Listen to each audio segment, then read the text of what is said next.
Bonjour, bienvenue sur Kana Éducation, la chaîne de tous les savoirs et votre nouvelle émission Tech Tech, l'émission qui parle de la technologie et des avancées numériques à travers le Sénégal mais aussi le monde. Et pour ce premier numéro, nous allons parler de la révolution numérique au Sénégal. Où en sommes-nous? Et j'ai le plaisir de recevoir M. Abraham de Montan Sadio.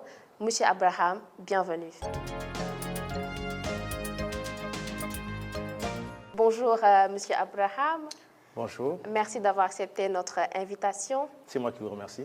Est-ce que nous pouvons savoir exactement qui est M. Abraham de Montan Sadio? Oui, alors je suis, après un bac scientifique S1, j'ai intégré le département de génie électrique. Ensuite, je me suis retrouvé un peu plus tard dans le département de génie informatique. À l'époque, il fallait faire 4 ans pour la maîtrise. Et juste après, je me suis lancé tout de suite dans l'enseignement parce que j'étais un passionné du partage de savoir, de connaissances.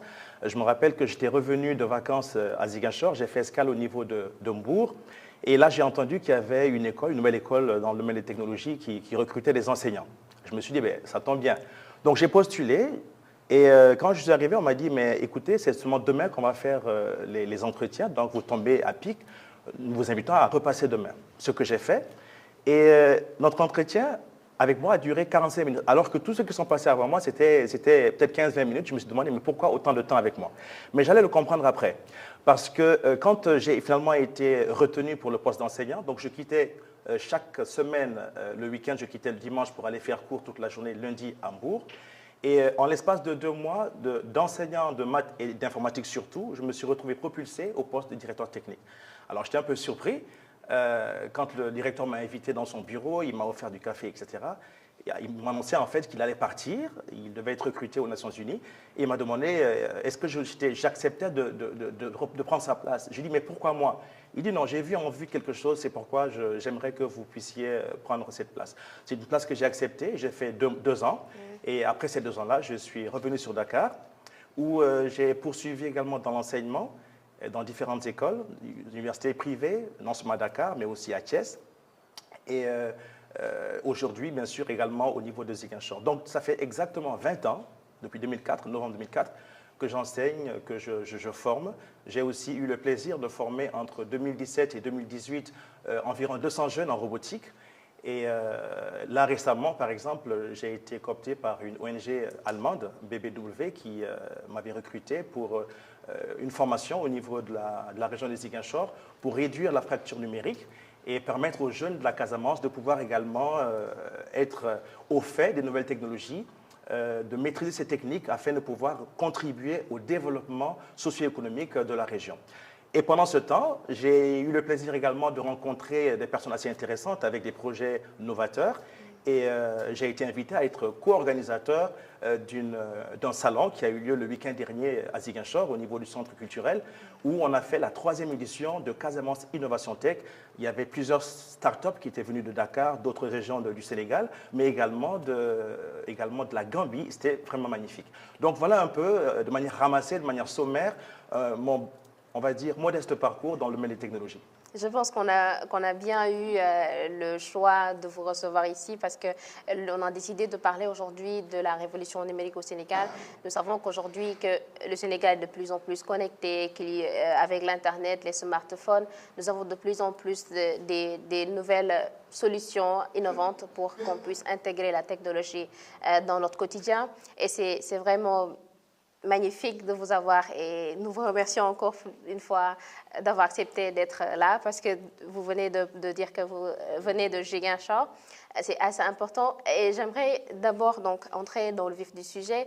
Comment aujourd'hui vous voyez l'évolution de la transformation numérique au Sénégal avec cette nouvelle vision que l'État du Sénégal a avancée, à savoir Sénégal 2050.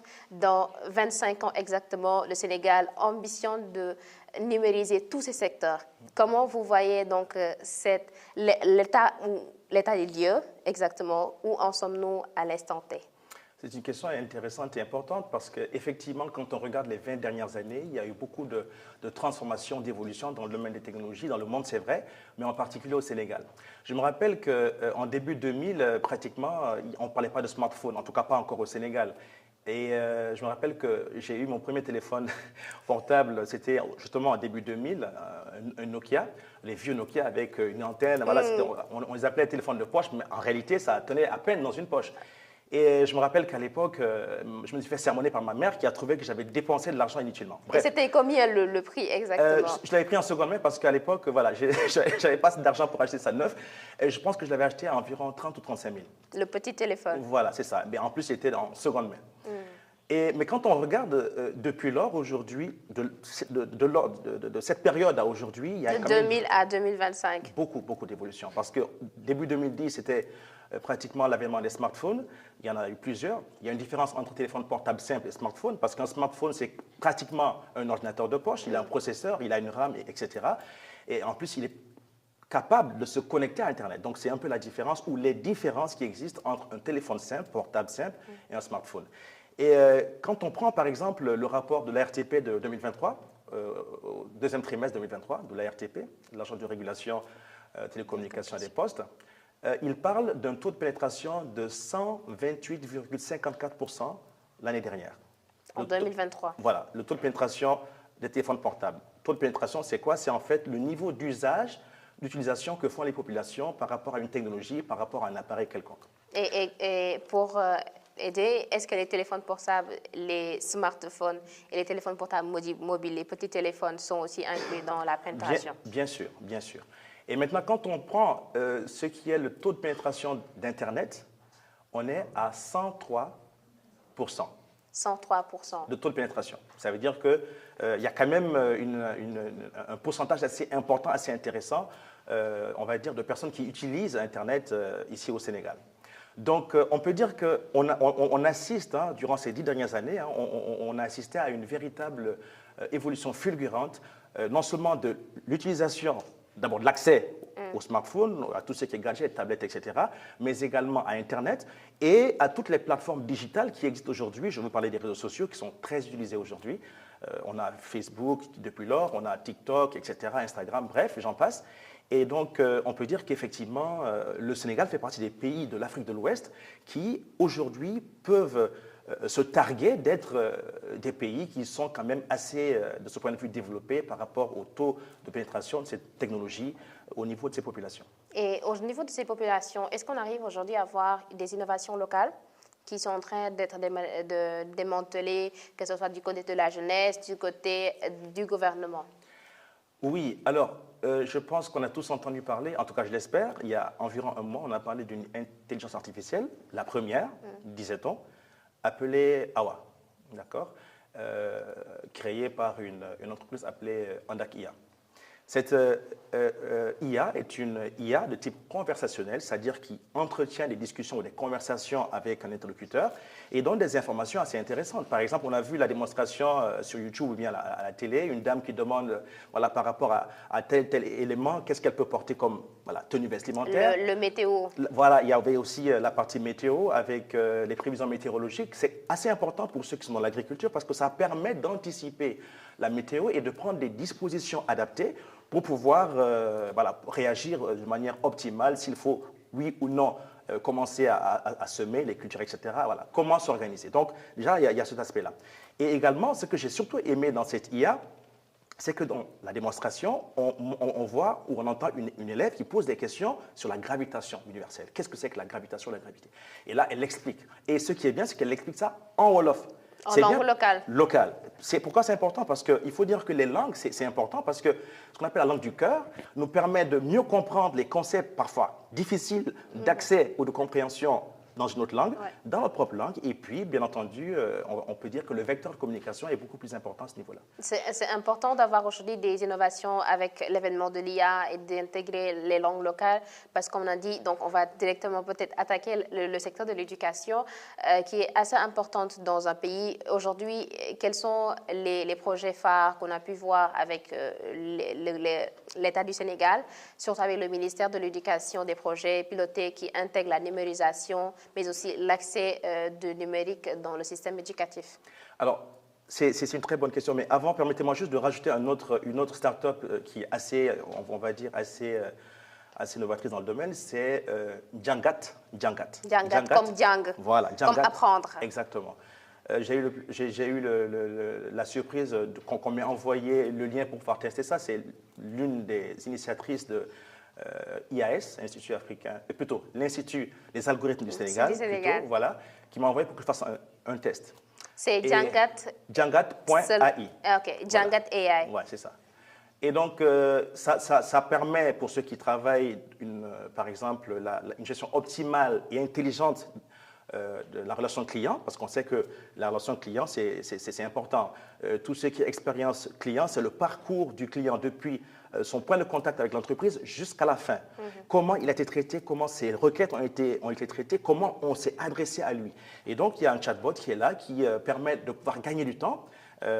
Donc, il libère un peu les autres de ce temps, de cette activité chronophage, et qui donne des réponses aux questions, on va dire, classiques qui sont posées, le temps que une personne réelle, un commercial, puisse prendre en main, prendre le relais par rapport à la discussion. Et l'autre aspect de cette plateforme sénégalaise, c'est qu'elle permet aussi de mettre à disposition des élèves un ensemble de documents, une bonne documentation pour ce qui est de l'apprentissage dans tous les domaines, et ça permet également aux enseignants de pouvoir y adhérer. Après, vous avez aussi des plateformes telles que Téléécole, les écoles au Sénégal, qui sont des plateformes digitales qu'on trouve sur YouTube par exemple et TikTok, qui permettent de dispenser des cours, on va dire, en live. Bon, après, c'est vrai qu'on peut les remettre. Hier, par exemple, il faisait un cours de cytologie, très intéressant pour niveau seconde ou première, je ne me rappelle plus. Et donc, c'est pour dire que toutes ces initiatives, qu'elles soient privées ou qu'elles soient privées ou autres, permettent au Sénégal de pouvoir évoluer positivement, non seulement dans le domaine de l'écosystème du numérique, je veux dire l'économie numérique, mais également dans le business et surtout au niveau de l'éducation. En plus de ces différentes plateformes dont je viens de parler, c'est-à-dire Téléécole, etc., il y a aussi Canal Éducation que je découvre ici, qui m'invite pour cette émission, ce premier numéro dont je suis tout à fait honoré. Donc c'est autant d'initiatives. Mais pour répondre à votre question posée juste avant, en rapport avec les projets, on a par exemple Sénégal numérique 2025, qui ambitionne de doter le Sénégal d'infrastructures à haut débit pour permettre en fait un meilleur écosystème numérique et surtout à exploiter du point de vue de l'éducation. À côté de ça, on a également un projet qui a été initié en 2022, si je ne me trompe pas, par l'UNICEF, qu'on appelle Jang Tech, voilà, Jang Tech. Et ça, c'est pour but principalement de former d'abord les enseignants, parce que c'est eux les principaux concernés, pour tout ce qui est outils, en tout cas numériques, les plateformes, etc. Ensuite, à eux de pouvoir également initier les élèves les plus jeunes à l'informatique. Je trouve que c'est une très bonne chose parce que, personnellement, j'ai touché à un ordinateur pour travailler réellement qu'après mon bac.